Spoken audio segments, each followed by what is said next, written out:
આગળ વાત કરીએ કચ્છમાં દુષ્કર્મના 2 આરોપીઓનું રિકન્સ્ટ્રક્શન કરવામાં આવ્યું।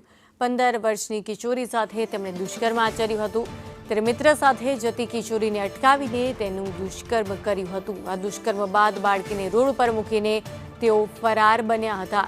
ત્યારે પોલીસે આરોપીઓને ઝડપી તપાસ હાથ ધરી છે।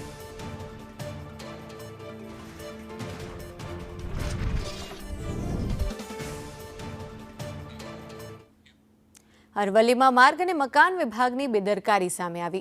બ્રિજનું કામ ચોમાસામાં શરૂ કરતા સ્થાનિકો પરેશાન થઈ ગયા છે। ભારે વરસાદથી ઉમેદપુરથી મેઘરજને જોડતો માર્ગ બંધ થઈ ગયો છે। ડાયવર્ઝન આપી બનાવેલો રસ્તો પણ ધોવાતા હવે મુશ્કેલીઓ વધી ગઈ છે। બ્રિજ બનાવવાની કામગીરી પણ ગોકળ ગતિએ ચાલી રહી છે અને રસ્તો ન હોવાથી 15 ગામના લોકો અને વિદ્યાર્થીઓ હેરાન પરેશાન થયા છે।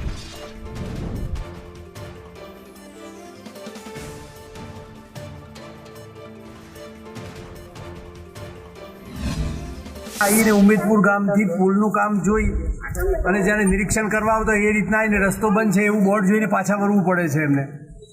તો એના માટેની આટલી બધી તંત્રની બેદરકારી હોય તો એના કરતાં ચોમાસામાં કામ ચાલુ ના કર્યું હોત એ બેટર હતું અમારા માટે। જેથી આ ઉમેદપુર આવતા ગામો વખતા અહીંથી વિદ્યાર્થીઓને મોડાસા જવા માટે એક જ રસ્તો હોવાથી આ જે તે કોન્ટ્રાક્ટરે અહીંયા કોઈપણ પ્રકારનું ડાયવર્ઝન વ્યવસ્થિત રીતે બનાવી આપેલ નથી, જેથી રસ્તો બંધ છે।